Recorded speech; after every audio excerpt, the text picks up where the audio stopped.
자, 공소제기 효과입니다. 자, 공소제기를 하면 법원의 심판이 시작되죠. 그리고 피의자 지위는 피고인으로 바뀌고요. 사건은 법원에 계속되고 공소시효는 정지가 되죠. 그리고 법원의 심판 범위가 한정되는 그 효과가 발생하게 됩니다. 자, 하나씩 볼 거예요. 자, 판례 보죠. 자, 이 판례도 시험에 2번 나왔는데 공소제기는 공소장이 법원에 도달했을 때 효력이 발생하게 되는데 이 공소장의 제출 날짜와 직원이 접수인을 찍은 날짜가 다를 때는 다를 때는 어떤 날짜를 공소제기로 봐야 할 것인가? 판례는 뭐라 그래요? 판례는 이 공소장 제출 날짜를 공소제기로 봐야 한다는 거예요. 자, 통상 같은 경우에는 보통은 이 직원이 이 접수인을 찍은 날짜 있죠? 찍은 날짜가 보통 공소제기로 추정되지만 이게 다를 때에는 뭐다? 다를 때에는 공소장 제출 날짜를 공소제기로 봐야 한다는 것이 판례입니다. 자, 됐고, 자, 그럼 소속 계속부터 볼게요. 자, 동그라미 1번 읽어보시고 동그라미 2번도 읽어보시고 동그라미 3번 체크, 4번 체크. 자, 보세요. 이 소송 계속은 반드시 검사의 공소제기에 의해서 발생하여야 한다 하면 틀려요. 반드시 이가 틀립니다. 그쵸? 두 번째는 또 밑에 거 보시면 반드시 유효해야 한다 하면 또 틀려요. 그쵸? 3번의 예외 같은 경우는 우리 직결심판 같은 경우가 있었잖아요. 그쵸? 직결심판은 경찰서장이 제기하는 것이기 때문에 따라서 반드시 검사의 공소제기에 의해서만 발생하는 것은 아니죠. 자, 네 번째, 공소제기는 반드시 유효할 필요가 없죠. 그쵸? 따라서 무효라 하더라도 소송 계속은 발생하게 됩니다. 자, 여기서 필기 한번 해볼게요. 따라서 필기하세요. 만약 이 공소제기가 적법하다면 그때는 법원은 무슨 판결 하나요? 유무죄 판결하죠. 유무죄 실체 재판을 합니다. 뒤에서 배웁니다. 만약 공소제기가 부적법하다고 할 때는 무슨 판결합니까? 적으세요. 뒤에서 배우지만 연서 판결, 그다음 공소기각,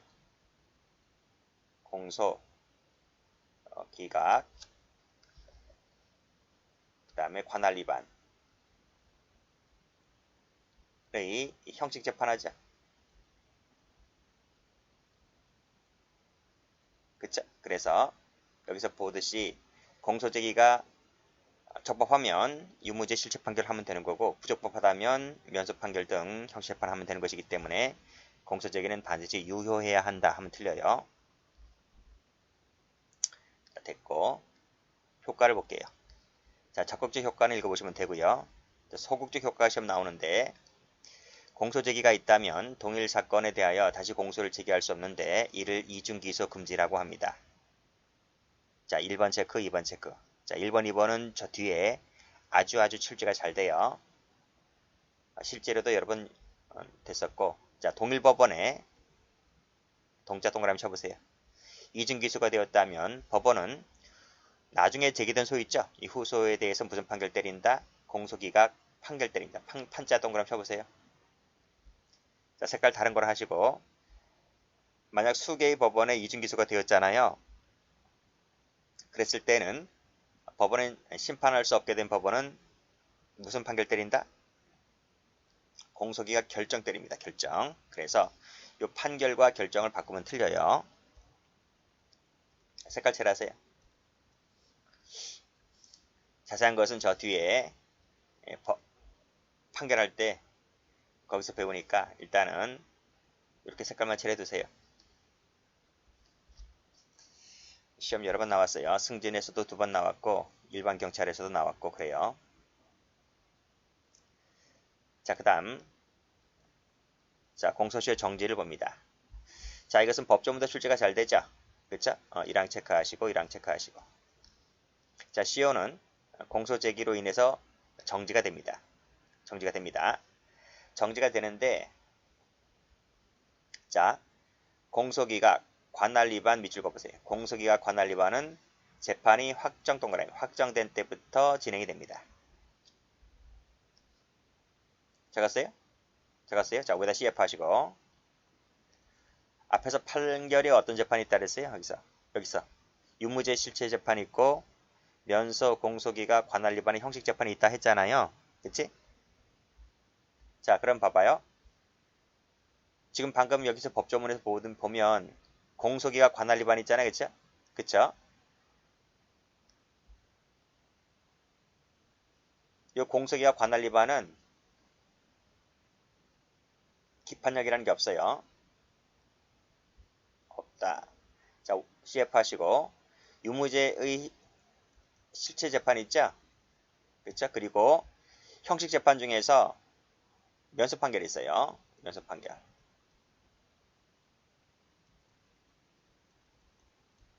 자, 이거 밑줄 그어보세요. 유죄 판결, 무죄 판결, 면소 판결은 기판력이라는 게 있어요.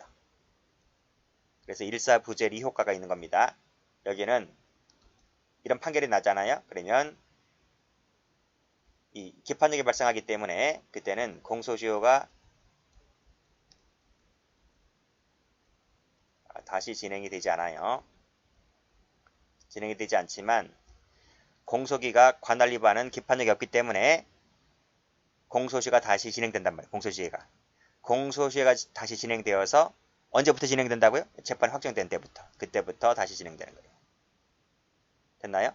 그래서 이거 구별해 두시기 바랍니다. 색깔 칠할게요. 공소기각과 관할 위반은 재판이 확정된 때부터 공소시효가 다시 진행된다. 됐어요? 이거 적어줘야 돼? 기판력이 없다고. 그래서 공소시효가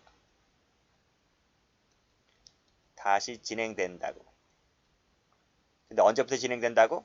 판결이 확정된 때부터 진행된다고. 그러나 나머지 판결은 진행되지 않습니다. 특히 면소 조심하셔야 돼요. 면소는 형식 재판이면서 기판력이 있기 때문에 이것은 공소시효가 다시 진행이 안 돼요. 그런 것 좀 봐두시면 되고. 자, 다음. 자, 이 공범 있죠? 공범은요. 이 공범은 적어봐요. 공범은 임의적 공범이 있고 필요적 공범이 있는데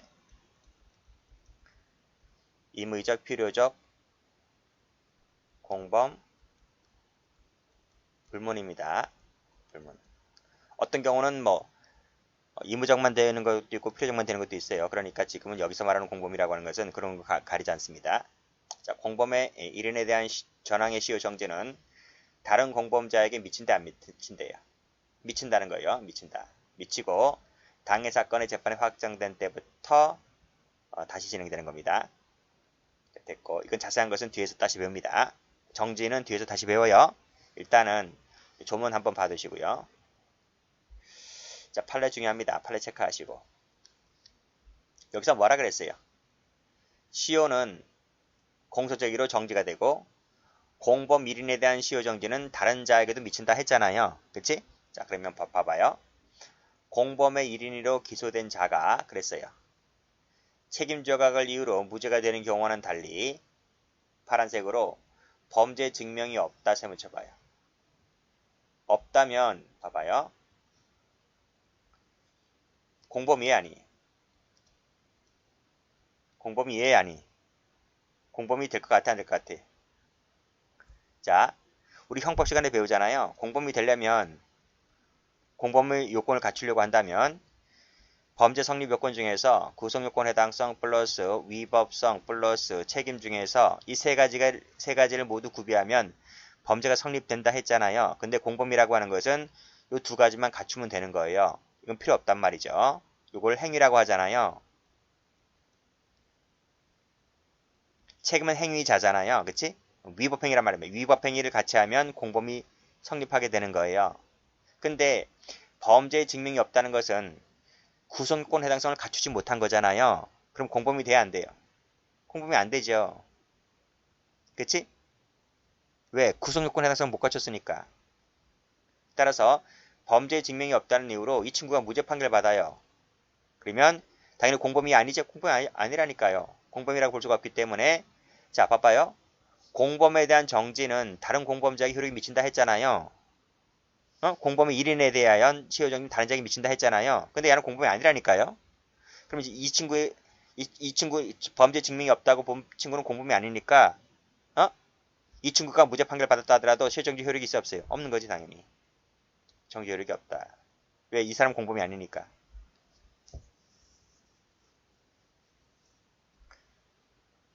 됐고.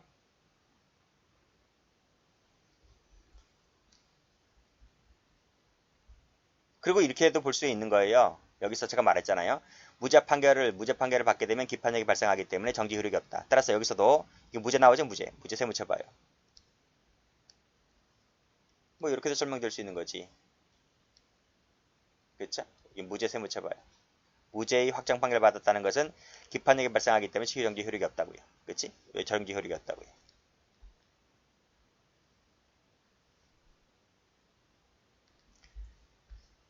당연히 증명이 없으니까 당연히 무죄 판결 나올 수밖에 없는 거예요. 그래서 무죄 둘 다 여기도 정지 효력이 없는 거고 이것도 정지 효력이 없는 것인데 이 무죄라고 하는 것은 여기서 나오는 거니까요.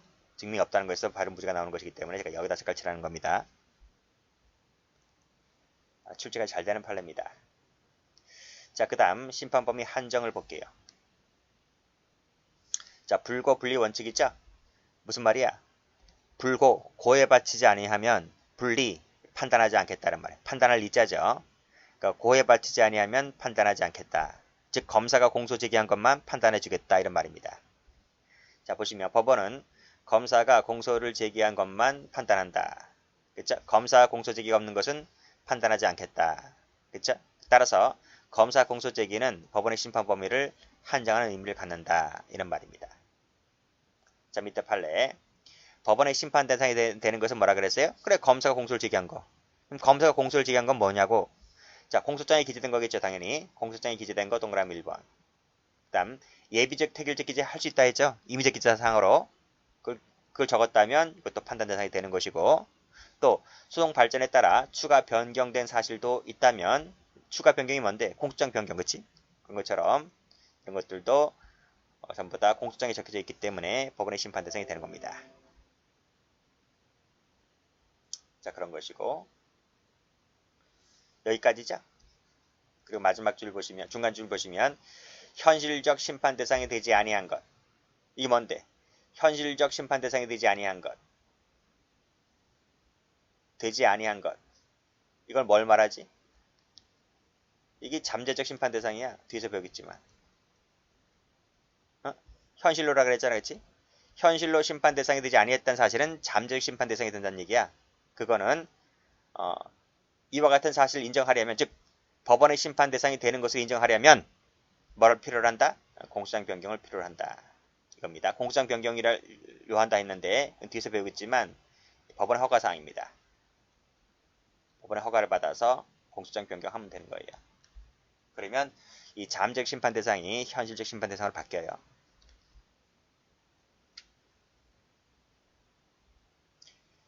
자, 효력이 미치는 범위입니다. 먼저 인적 범위. 자, 보세요. 공소의 효력은 자, 1항 체크 한번 해보세요. 검사가 피고인으로 지정한 자에게만 효력이 미칩니다. 즉 피고인으로 지정한 자에게만 효력이 미치는 것이기 때문에 피고인으로 지정한 사람이 아닌 자의 경우에는 그 효력이 미치질 않아요. 됐죠?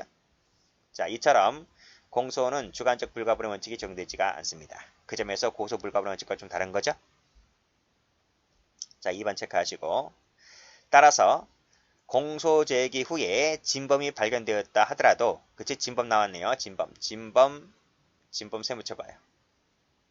발견되었다 하더라도 공소 제기 효력은 이 진범은 공소장에 적혀진 사람이 아니기 때문에 공소 제기 효력은 이 진범에게 미치지 않는 거예요. 따라서 이 진범을 처벌하려고 한다면 뭐가 필요하다? 그치? 이자에 대하여 새로운 화살표를 이렇게 하시고 화살표 이렇게 하세요. 이자를 처벌하고 싶으려면 검사가 새로운 공소 제기를 해야 돼요. 새로운 공소 제기를 필요로 합니다. 됐고. 자, 그리고 또 공범 중 1인에 대한 공소제기는 다른 자에게 효력이 미치지 않아요. 미치지 않기 때문에 이 자를 처벌하려면 또 역시 마찬가지로 새로운 공소제기를 해야만 되는 거예요. 그 점에서 시효 정지와는 다릅니다. 우리 앞에서 뭐라 그랬어요? 시효 정지는 한 사람에 대한 시효 정지는 다른 놈에게도 효력이 미친다 했잖아요. 그렇지만 공소제기는 달라요. 공소제기는 공소장에 적혀져 있는 사람이 한 명이라면 이 자에게만 효력이 미치는 것이고 다른 공범자에게 효력이 미치지 않기 때문에 이 자를 처벌하고 싶으려면 새로운 공소제기를 별도로 요합니다. 그래서 이거 세 붙여볼까? 똑같이. 그래서 진범, 여기 진범이나 다른 공범자 같은 경우에는 새로운 공소제기를 요한다. 이런 얘기고.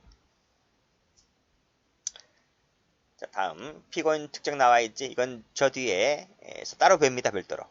피고인 측에서 따로 배우기 때문에 그쪽에서 보면 돼요. 성명 모용 사건, 위장 출석 사건 그때 뒤에서 배우기 때문에 거기서 보시면 돼요.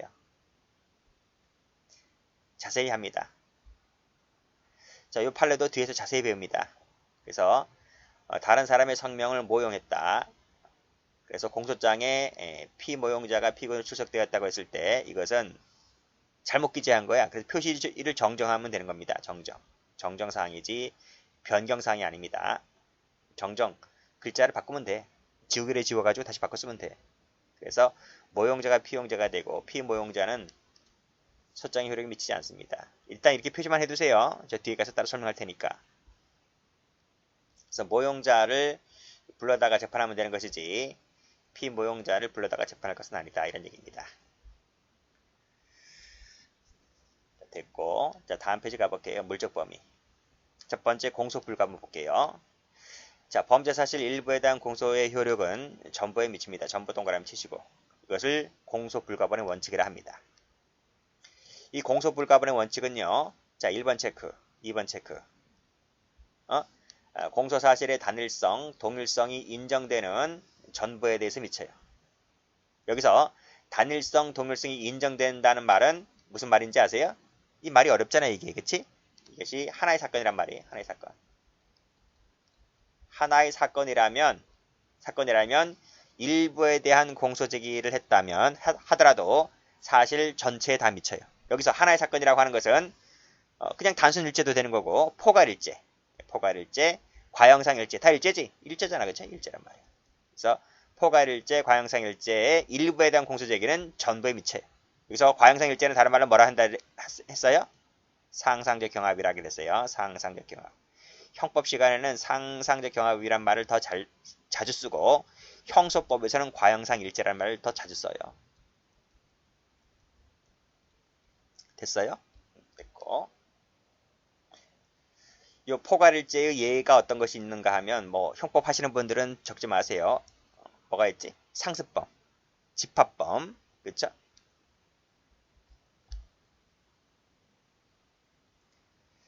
자, 문제점 읽어보세요. 심판 대상 보시면 여기서 이원설에다가 밑줄 쫙 꺼보세요. 우리 학설과 판례는 이원설이다.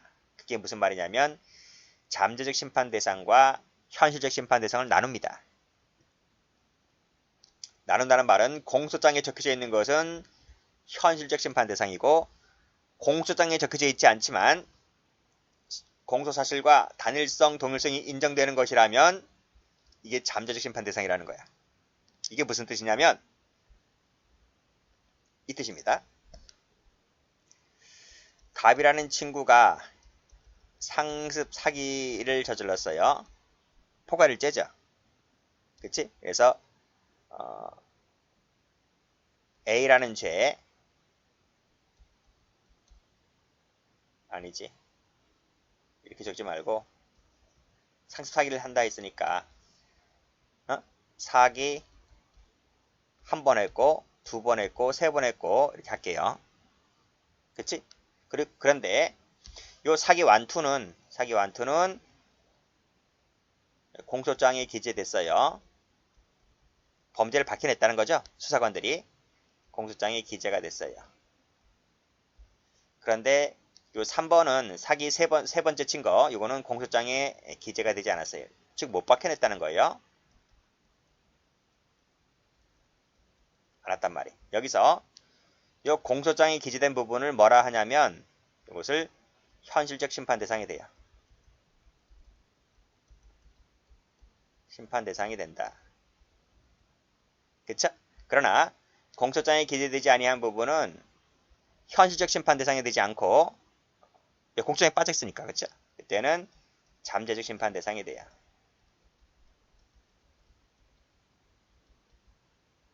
심판 대상이 된단 말이에요. 됐나요? 자, 다시 한번 읽어볼게요.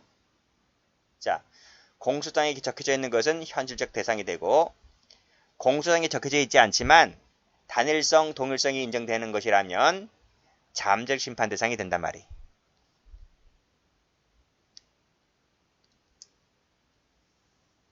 자, 봐요. 1월 1일 날 갑이라는 친구가 사기를 쳤어요. 2월 1일 날 또 갑이라는 친구가 사기를 쳤어요. 3월 1일 날 또 이 갑이라는 친구가 사기를 쳤어요. 총 이 사람은 총 3번 사기를 친 거예요. 근데 검사가, 수사관들이 요 두 개의 죄, 완투지 완투, 사기 완, 사기 투, 요 두 개의 죄를 밝혀냈단 말이에요. 그래서 기소를 합니다. 기소한다니까요? 그럼 여기서 법원에서 재판하겠지? 재판하잖아요. 재판할 때 공소장에 적혀져 있는 부분은 지금 완투밖에 없잖아요. 여기서 이 사기 완, 사기 투만 공소장에 적혀서 기소를 해버렸잖아요. 이 사기 완투가 바로 뭐예요? 현실적 심판 대상이 되는 거예요. 근데 사기 세 번째 한 거는 공소장에 적혀지지 있지 않단 말이에요.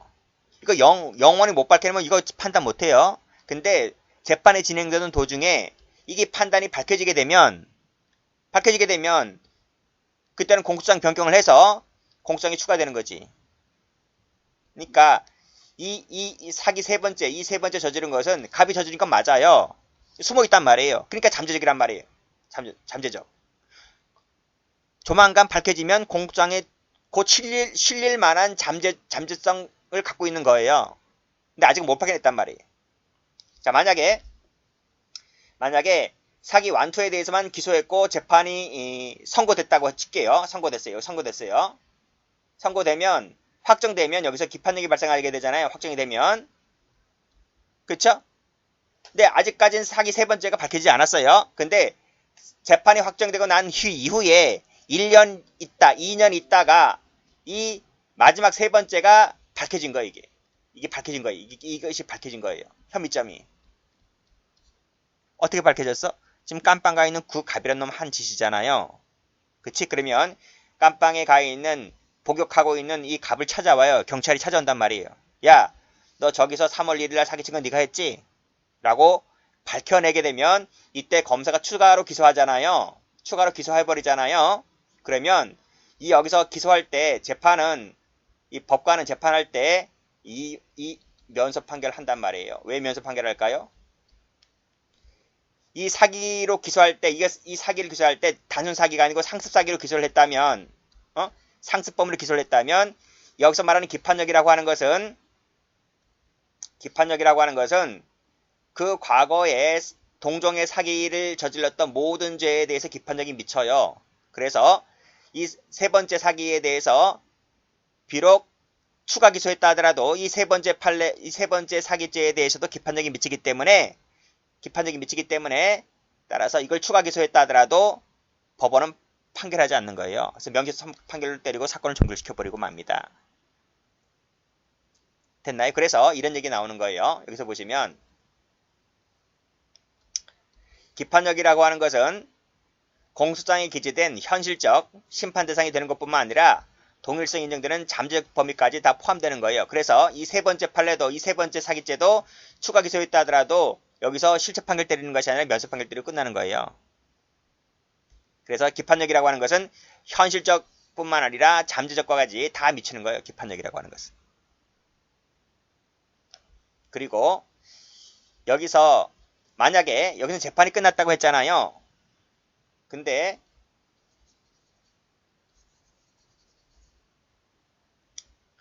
자, 이 검사가 이 두 개의 죄를 갖고 기소했다고 했잖아요. 상습사기로 기소를 했잖아요. 여기서 재판 중에 재판 도중에 세 번째 사기가 밝혀졌다면 검사는 공소장을 변경합니다. 공소장을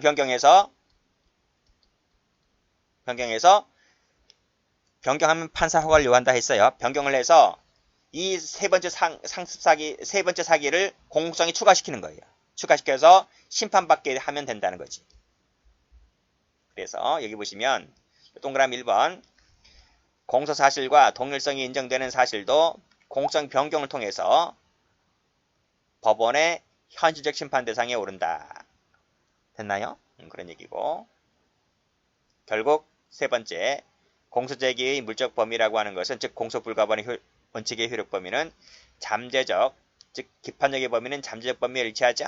그리고 사건의 동일성이 인정된다면 공소장 변경의 한계가 되는 것이고, 변경이라고 하는 것은요, 여기 이 현실적과 잠재적 사이에서 왔다 갔다 변경이 발생하는 거예요.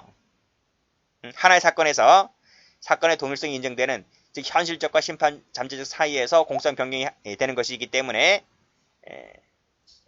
변경은 동일성이 인정되는 범죄 안에서만 발생하게 되는 것이다 이거예요. 그리고 기판적의 범위에 일치하게 되는 것이고, 그래서 잠재적 밑줄 그시고 기판적 밑줄 그시고 변경 밑줄 그시면 돼요. 판례 봅니다. 자, 17개월 동안 나와 있네요. 피해자 휴대전화로 동일한 내용의, 즉 동일성이 있다는 거지. 문자 메시지를 발송하였다. 그래서 정보통신망법 포괄일지입니다. 그렇죠? 일부 기관의 행위에 대하여 먼저 판결이 확정됐답니다. 자, 판결 확정 전에 다른 일부 기관의 행위가 다시 기소됐다 하더라도 이 모든 죄는 전부 다 포괄의 산하의 죄가 되는 것이기 때문에 기판적이 미치 안 미쳐? 미친다고요. 그치, 미칩니다. 미치기 때문에 이 판결 확정 전에 다른 일부 기관의 죄가 기소됐다 하더라도 이것은 뭐다? 기판적이 미친다 했잖아요. 그래서 면소 판결 받게 되는 거예요. 이 부분은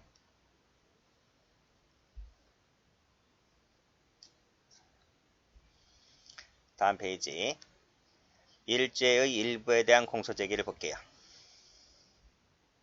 자, 여기서 일죄라고 하는 것은 뭐라고 했습니까? 여기 일죄, 단순 일죄, 과형성 일죄를 말합니다. 뭐 포괄일죄도 되고요. 전부에 대하여 혐의가 인정되고 소송 조건이 구비가 되어 있음에도 불구하고 검사가 일죄의 일부만을 기소했을 때를 말합니다. 자, 허용 여부, 판례는 적극설입니다. 그쵸? 자, 요 판례 다 체크 한번 해보세요. 특히 두 번째 판례, 세 번째 판례 체크하시고. 형법 시간에 많이 나왔죠? 첫 번째, 하나의 행위가 여러 범죄를 동시에 충족한다 했을 때, 그치? 밑에 그중 일부 동그라미의 범죄에 대해서만 공소제기가 할 수 있다. 자, 밑에 하나의 행위가 부자기범과 자기범을 동시에 충족한다고 했을 때는 판례가 뭐라 그래요? 부자기범인 직무규제로만 공소제기 가능하다. 형법 시간에 많이 나오죠? 똑같아 밑에도요. 부자기범, 자기범 동시충족일 때는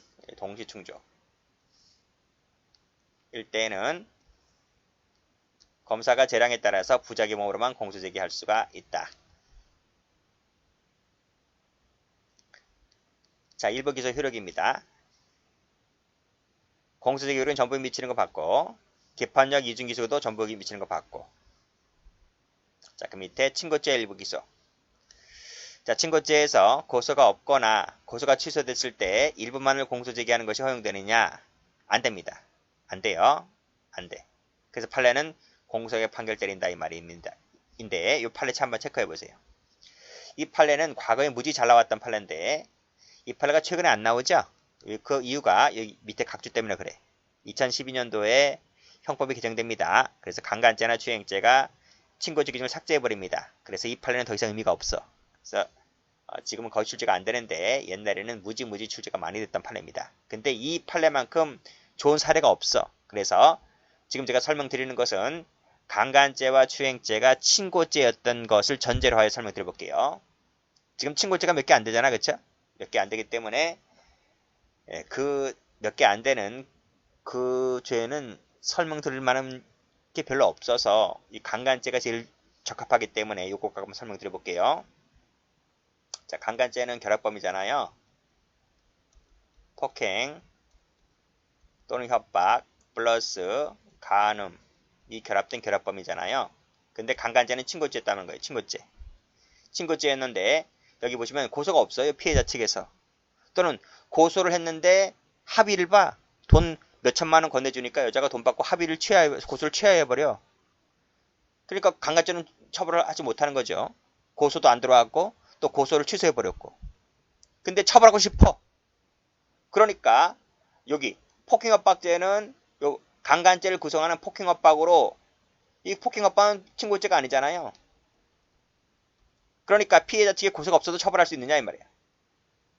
이것을 가지고 처벌할 수 있느냐. 처벌하려면 그 전제 조건으로서 공소제기가 이루어져야 되잖아요. 그럼 검사의 공소제기가 즉 폭행협박 요죄 강간죄가 아닌 강간죄는 공소제기 안 되고요. 폭행협박 즉 친고죄가 아닌 폭행협박으로만 검사가 공소제기를 할 수 있느냐. 판례가 안 된다는 거야. 그 이유는 강간죄를 친고죄로 만들어 놓았던 그 취지가 몰각되기 때문에 그를 구성하는 폭행협박으로는 공소제기를 할 수가 없다. 비록 비친고죄를 하더라도 그 뜻입니다.